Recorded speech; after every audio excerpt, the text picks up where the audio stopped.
Beyoncé's father, Matthew Knowles, has never been a man who shies away from the spotlight. For decades, he positioned himself as the architect behind one of music's greatest success stories, managing Destiny's Child and helping launch his daughter into becoming one of the biggest artists the world has ever seen.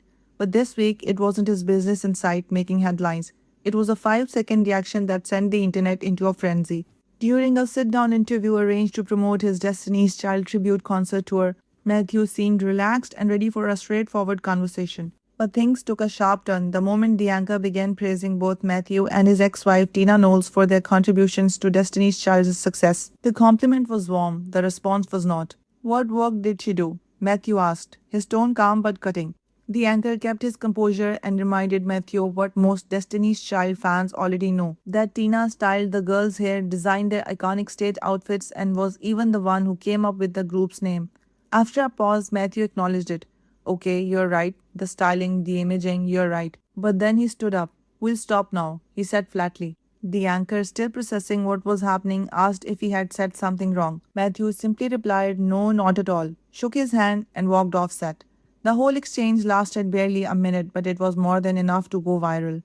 Matthew later defended himself by claiming that the anchor arrived 15 minutes late and kept steering the conversation toward Tina, even though the interview was arranged purely to promote the tribute tour.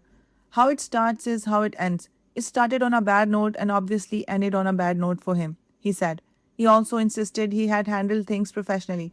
I politely ended the interview, shook his hand, and took a photograph. The production team, however, told a very different story. Insiders said that the anchor was not late at all. The crew had arrived early to set up, and rather than repeatedly bringing up Tina, the anchor was simply giving both parents their credit for building something extraordinary together. As for Tina herself, she had nothing to say, and that silence spoke louder than any response could have. While the clip was being dissected across every corner of social media, Tina was on Instagram, completely unbothered, posting cheerful updates from her food booth at Houston Rodeo. No clapback, no statement, no acknowledgement whatsoever. Matthew and Tina divorced in 2011 after 31 years of marriage. In her memoir last year, Tina wrote openly about the pain of that period. She yet told Gayle King in 2025, we are on good terms because we did a good job. What makes this moment particularly telling is what happened in the background. Just months ago, Tina appeared at Matthew's Houston book tour stop at his own request to present a united front.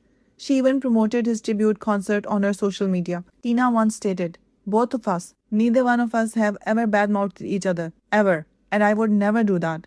And yet, the moment her name came up in a simple, well-meaning compliment, Matthew walked out of the room. For a man who spent decades telling the world he built everything, perhaps the hardest thing to admit is that he didn't build it alone.